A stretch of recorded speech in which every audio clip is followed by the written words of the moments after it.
Walpole Film Festival started in 2003 as one of the first high school film festivals in the country. The program has been recognized nationally as a model for creativity and collaboration in the classroom. Students in the program are required to follow each step in modern independent digital filmmaking. This includes screenwriting, acting, art direction, shooting on digital cameras, editing on professional software, and composing original music.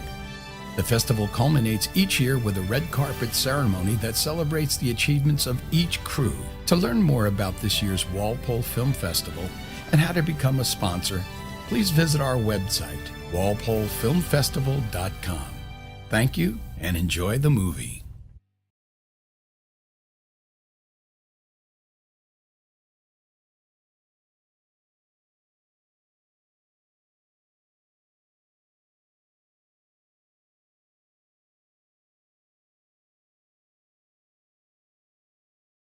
And that eventually led to doing everything. Started with mushrooms.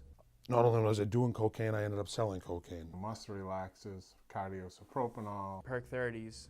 mixed with the heroin, Oxycontin 80s. Acid. sleeping pills, Ecstasy. mixed with everything, you know. And it all started with one pill.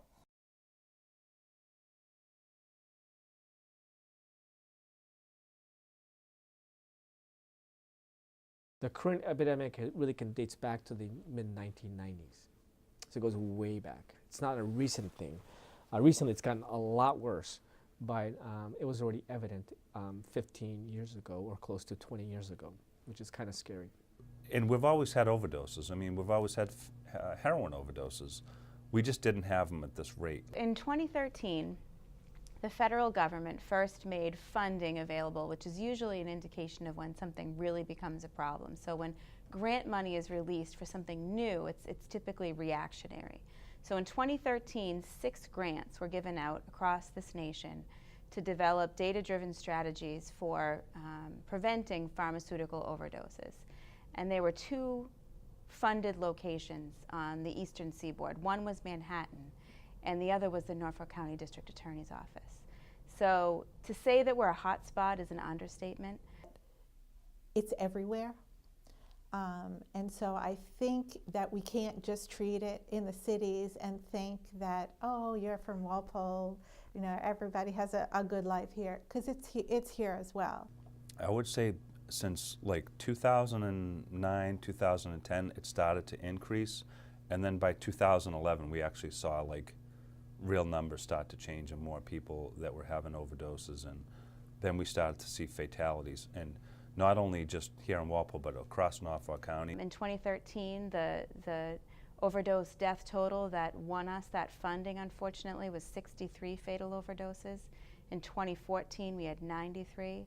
In 2015, we had 150. And last year, 2016, we had 172 fatal overdoses.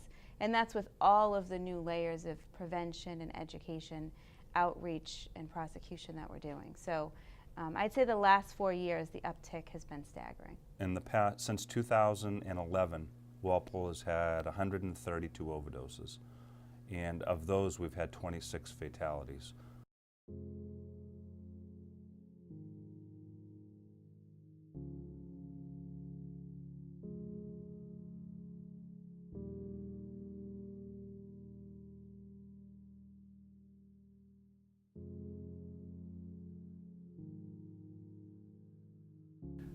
And we started to experience an increase in overdoses and overdose deaths.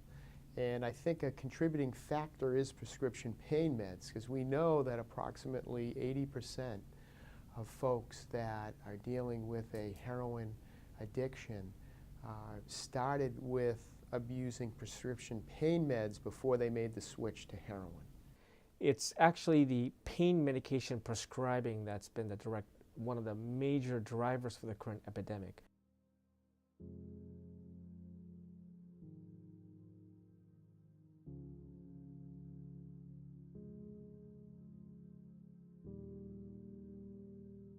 Pain management was something that was considered that we were not doing a good enough job of doing, meaning doctors were being told that we weren't asking about pain, and we weren't doing a good enough job of treating the pain that we were identifying. So there's an aggressive push to get doctors to ask about pain and to treat the pain. When you read the patient prescription histories of those who die and you see that all of this medication has been paid for, this isn't dark alley stuff. You know, this isn't, you know, paging a drug dealer and meeting in an alley somewhere like the old days. This is going to a pharmacy and picking up a prescription that was written for you, having it run through your insurance, and dying from that medication. Most teens report first abusing prescription pain meds by getting them out of their parents' medicine cabinets. I found some, you know what? I stole some Percocets from my father who blew his Achilles tendon out, and I fell in love with them. It was the first time that I could take a drug and it would slow me down. I think where it kind of happened is I got released by the Pittsburgh Steelers, and I came home to Massachusetts. I started going out and hanging out in places I normally wouldn't, you know, hanging around with people I normally wouldn't. And that was around the time where I started purchasing Percocet and Vicodin. When I was in middle school, I started smoking weed with my older brother. And then I'd say in end of 8th grade, me and my friends, we started smoking pot together after school during the weekends. And then as we went into high school, some other drugs kind of came into the picture. Started with mushrooms. We did some Adderall, cocaine eventually, ecstasy, acid, and then when I was a senior, or actually no, when I was a junior in high school, again, I don't want to blame anyone for my drug use, but I became friends with this kid, and even my other friends warned me, you don't want to hang out with this kid, he's bad news. My family everyone told me he wasn't a good person to hang out with. Regardless, he's the one who introduced me to painkillers, Perc 30s,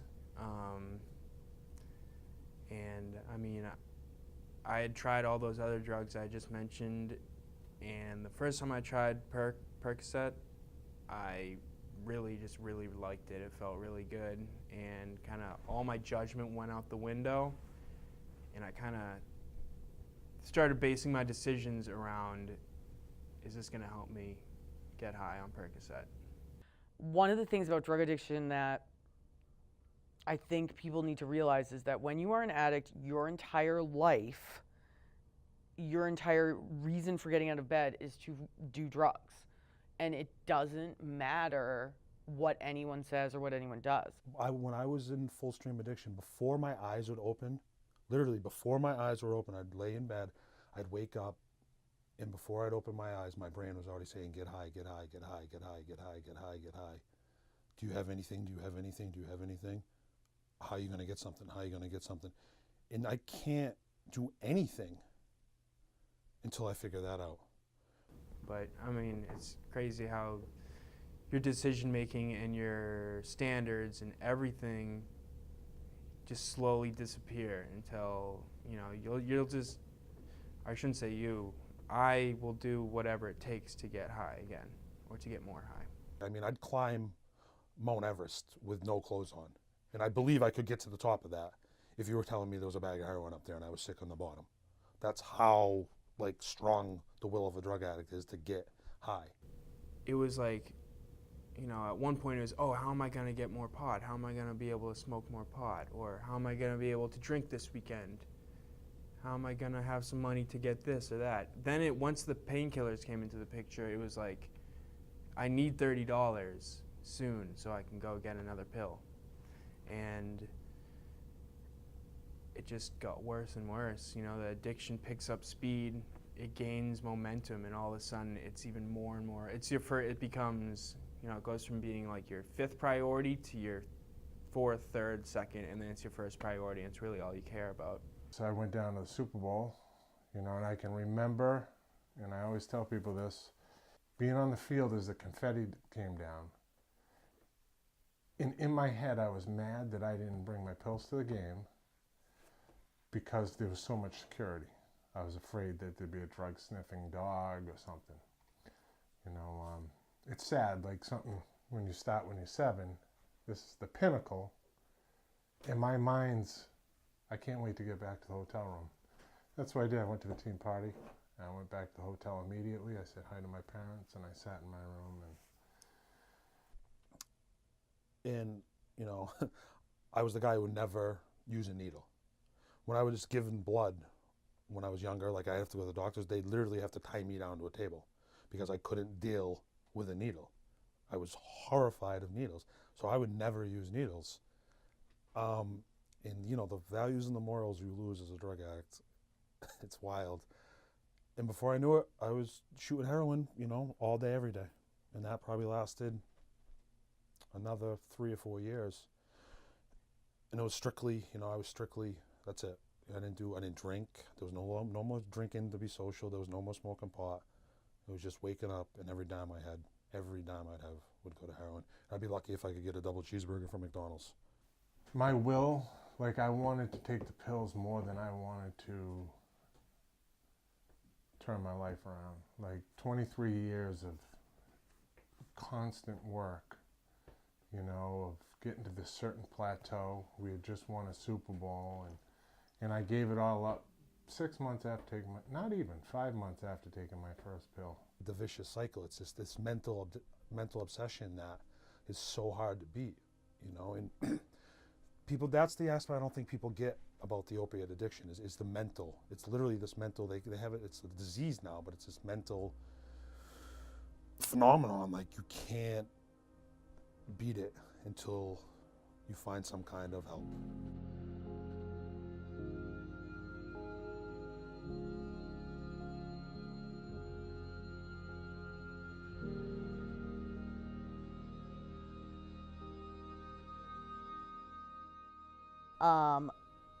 Fast forward to about 2004, I started dating a kid I went to high school with. He passed away in 2005, and it hit me really hard because here was a kid who was super freaking smart and who was just a genuinely, thoroughly good person. Losing him and having that part of my life like gone was difficult for me because I think, you know, I think I would have like probably married him. I had no heat, no cable, I couldn't afford anything, and my mother was standing over my bed begging God to take me. You know, not because she wanted me. She didn't want to watch the struggle anymore. I've been to rehab 4 times. I've been to 5 different detoxes. I've lived in 5 different sober houses. You know, I've been to jail. I've been anywhere that you can imagine a drug addict has gone. I've probably been there. You will always fall and stumble and lose your job at Wall Street and end up in a detox, just like, you know, the guy under the bridge, you know, sitting right next to him. You know, everybody has a different path of getting there, but we all end up in the same place: jail, institutions, or death. Pick one of those 3. That's where an opiate addict's going.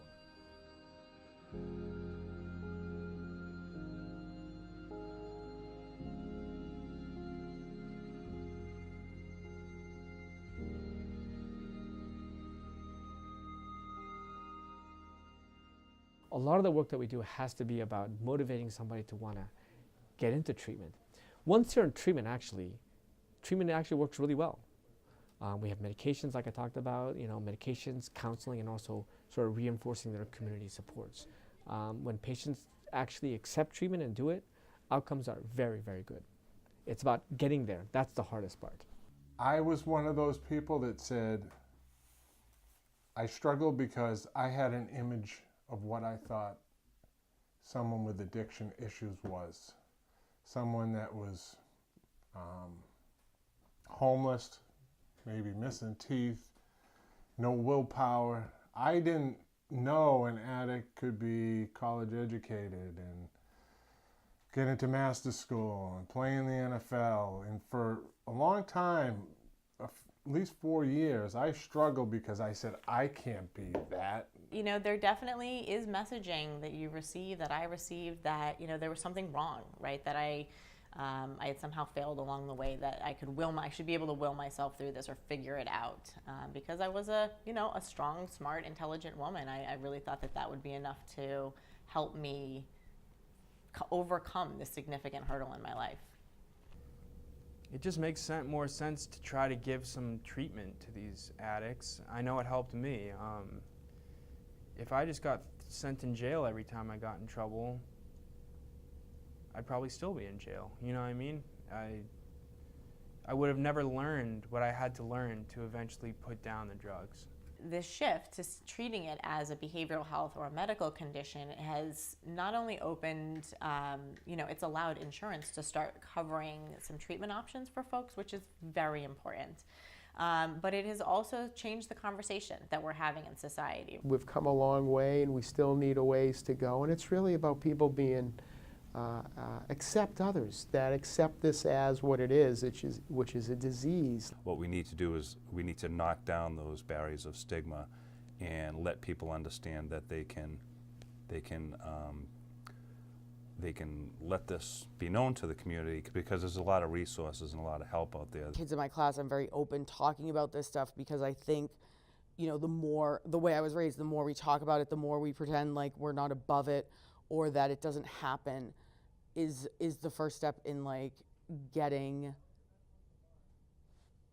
it better. It's not a scare tactics approach to students, right? We don't go into schools and say, don't drink or do drugs, you're gonna die, right? That messaging doesn't resonate with young people. What we do know is that it's likely and very common for young people to be faced with these decisions. And so we wanna be able to provide information to them so that they can make the best decision possible for themselves when they're in that situation. I would never tell a high school kid, if you go out and drink and have fun with your friends on the weekends or whatever you do, you're going to become this crazy monster like I was. I think part of growing up is that. But I think if drinking is a priority, you might want to look yourself in the mirror. I know for me it became a priority. When I was in high school on a Tuesday, I couldn't wait for a Saturday night. I think if you're thinking like that, you might want to reevaluate your goals and where you are in that moment. There's so much more to life than drinking and partying. It gets to a point you turn into an alcoholic or a drug addict. I think it starts with, increasing prevention in the schools, at home, in the community, right? Starting at a really young age, having conversations with people, with children about these risks, and then continuing that dialogue through someone's lifetime, right? It's education for not only families, for doctors, for behavioral health providers, for legislators, for teachers, for educators, right? For all of the different points that people hit in their lives, making sure that this is, it's a known thing. I think that schools that are ignoring this issue are doing so at the expense of their students and their families. And so we can't sweep it under the rug. We need to let everybody know about it, let everybody understand it, so that it doesn't get worse. Having honest conversations with their children, right? And I think not sort of glossing over sugarcoating.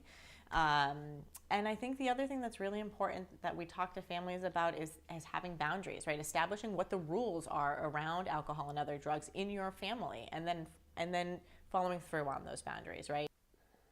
People are dying left and right, and it's sad, and parents need to know it can be their kid, and how do you deal with it? I don't think there's enough. I still think parents don't want to talk to each other about it or really get educated, because it's such a scary thing to think about. In Walpole, it's not just the health department. We don't think that one particular sector like parents can solve it, or police can solve it, or the health department or the schools. We really believe in working together because it's that big of a problem. And we want to do that a lot through education. And the reason that the health department is involved in it is because we believe that education and prevention is key, because nobody grows up and says to themselves, I want to be a heroin addict. As it stands, you know, there are, you need a really multi-pronged, multifaceted approach to be able to appropriately address the needs of folks who are struggling with addiction.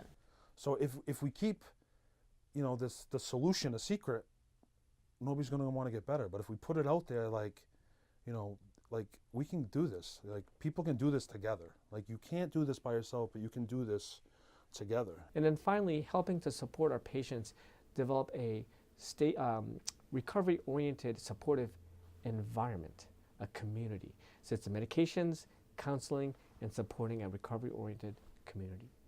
So, you know, our issue here is getting families to recognize that, yes, you know, you've chosen to raise your kids in a community where gun violence is really not an issue. You know, I think we had 2 murders last year in Norfolk County and very few shootings. Great news. However, when you lose 172 people to overdose, there needs to be a change in everyone's mindset about the thing that is killing our kids.